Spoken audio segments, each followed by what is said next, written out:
जी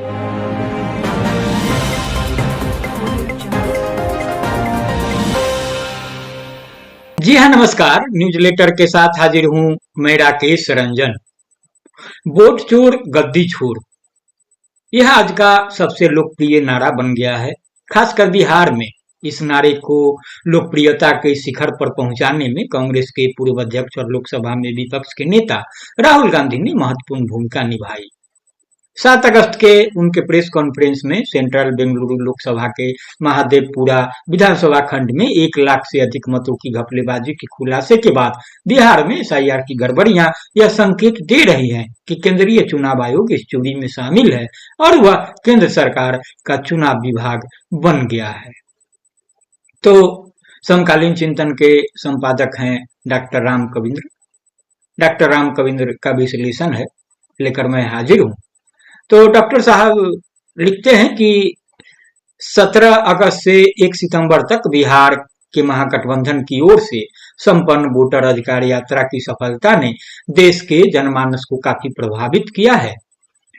बिहार विधानसभा के भावी चुनाव पर इसका कितना प्रभाव पड़ेगा, इसका सही आकलन तो बाद में होगा, लेकिन इसके 3 प्रभाव तत्काल दिखने लगे हैं। पहली बात यह कि इंडिया गठबंधन की एकता काफी सुदृढ़ हुई है। इसके सभी घटकों के नेताओं अखिलेश यादव, हेमंत सोरेन, एम.के. स्टालिन, संजय राउत, सुप्रिया सुले और यूसुफ पठान ने यात्रा के किसी न किसी मंजिल में शामिल होकर बिहार की जनता का हौसला बढ़ाया। राहुल गांधी के साथ तेजस्वी यादव, दीपंकर भट्टाचार्य और मुकेश सहनी तो पूरी यात्रा में जमे रहे। इस प्रकार यह अभियान कांग्रेस, राजद, वीआईपी और भाकपा माले लिबरेशन का संयुक्त अभियान बन गया था।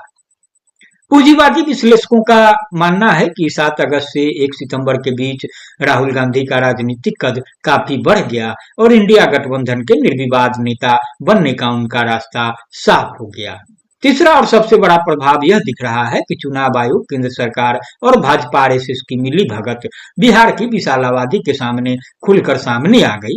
प्रधानमंत्री नरेंद्र मोदी के अपराजय होने का पाखंड सबके सामने खुल गया और साफ हो गया कि वोट की चोरी ही उनकी जीत का साधन है। तो याद करिए, नरेंद्र मोदी का राज तिलक काला धन और भ्रष्टाचार विरोधी आंदोलन के प्रभाव से हुआ था, जबकि काला धन तो नहीं आया और मनमोहन सरकार के खिलाफ सक्रिय सीएजी और अन्य भ्रष्टाचार विरोधी संस्थाएं मौन साध चुकी हैं। उसी श्रृंखला में स्वतंत्र और निष्पक्ष चुनाव कराने वाली संस्था केंद्रीय चुनाव आयोग मोदी सरकार का आदेश पाल बन गया है। यह जनतंत्र के खिलाफ सबसे बड़ा अपराध और भ्रष्टाचार है। विपक्ष अगर इस स्पिरिट को लंबे समय तक बरकरार रख पाया तो राष्ट्रीय राजनीति की तस्वीर बदलना संभव है। तो स्वतंत्र और निष्पक्ष चुनाव की दृष्टि से पूर्व मुख्य चुनाव आयुक्त टी.एन. शेषन की भूमिका बरबस याद आ जाती है। उनका कार्यकाल 1990 से 1996 तक था। इस संस्था के इतिहास में मील का पत्थर बन गया है। वह पहले चुनाव आयुक्त थे जिनके कार्यकाल में देश की जनता को पहली बार इस संस्था की स्वायत्तता का एहसास हुआ था और राजनेताओं को सरदर्द होने लगा था। 1990 में कांग्रेस के समर्थन से सत्ता तक पहुंचे तत्कालीन प्रधानमंत्री चंद्रशेखर द्वारा चुनाव आयुक्त बनाए जाने के बाद टी.एन. शेषन ने खुला ऐलान कर दिया था कि चुनाव आयोग एक स्वायत्त संस्था है, इसलिए सरकार के बुलावे पर वे किसी मंत्री या पदाधिकारी से मिलने नहीं जाएंगे, लेकिन अपने कार्यकाल में भी हमेशा अपने कार्यालय में वे हमेशा उपलब्ध रहेंगे।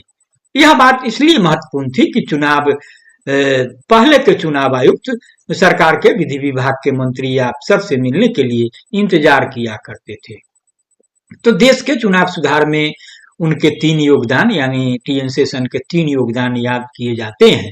फोटो पहचान पत्र की शुरुआत, किसी उम्मीदवार के खर्च की सीमा का निर्धारण और चुनाव के दौरान आदर्श आचार संहिता को संविधान की किताब से निकालकर व्यवहार में उतार देना।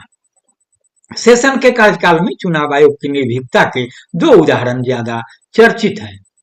कर्नाटक विधानसभा चुनाव जो 1994 हुआ था, उसमें मतदाताओं को प्रभावित करने की कोशिश के आरोप में चुनाव आयोग ने कांग्रेसी नेता सीताराम केसरी और कल्पनाथ राय को दंडित किया था, जिस पर तत्कालीन प्रधानमंत्री नरसिंह राव ने उन्हें आश्वासन दिया था कि इस तरह की घटनाएं आगे नहीं दोहराई जाएगी। दूसरा उदाहरण बिहार विधानसभा 1995 का है। लालू राज में निष्पक्ष चुनाव संपन्न कराने के उद्देश्य से उन्होंने पंजाब से कमांडो तक उतार दिया था। शेषन के इस आचरण से गुस्साए लालू ने उन्हें पागल सांड तक कह डाला था। इन कमांडो की तैनाती मुख्य रूप से उन्हीं क्षेत्रों में हुई थी जहां बूथ लूट का खतरा बड़ा था। इन सब के बावजूद लालू प्रसाद ने जीत दर्ज कर अपनी लोकप्रियता का झंडा बुलंद किया था।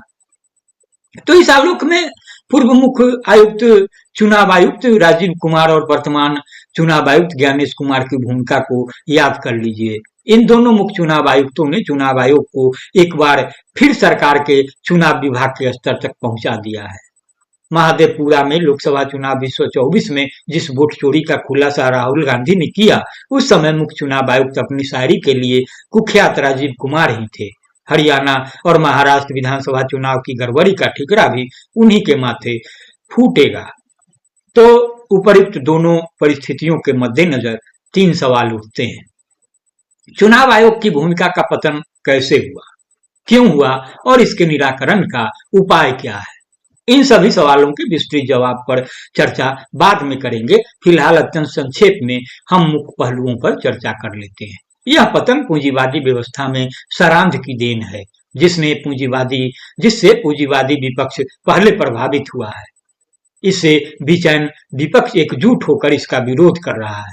सक्षम क्रांतिकारी आंदोलन के अभाव में जनता उनके पीछे संगठित होने को मजबूर है। इस प्रयास से जनता को भी कुछ लाभ जरूर होगा, लेकिन अतीत के अनुभव को देखते हुए हम नहीं कह सकते कि इन पूंजीवादी पार्टियों के प्रयास से यह सरांध अस्थायी रूप से मिट जाएगी। उल्टे उसी अनुभव से हम कह सकते हैं कि आज जो जनतंत्र के रक्षक हैं, भविष्य में भक्षक भी बन सकते हैं। तो उपर्युक्त तथ्यों के हवाले से डॉक्टर राम कविंद्र ने खास अपील भी की है, एक छोटी सी अपील कि फिलहाल इस अभियान में बढ़ चढ़ कर हिस्सा ले, लेकिन साथ ही अस्थायी समाधान के लिए मजदूरों, किसानों की अखिल भारतीय क्रांतिकारी राजनीतिक पार्टी के निर्माण की दिशा में भी विचार मंथन करते रहें, ताकि भविष्य में जनता के जनतंत्र की स्थापना हो सके और इस कैंसर को अस्थायी रूप से हटाया जा सके। तात्कालिक उपलब्धि के लिए संघर्ष जरूरी है, लेकिन क्रांति के अंतिम लक्ष्य को नजर से ओझल कर देना आत्मघाती। तो बहरहाल इतना ही।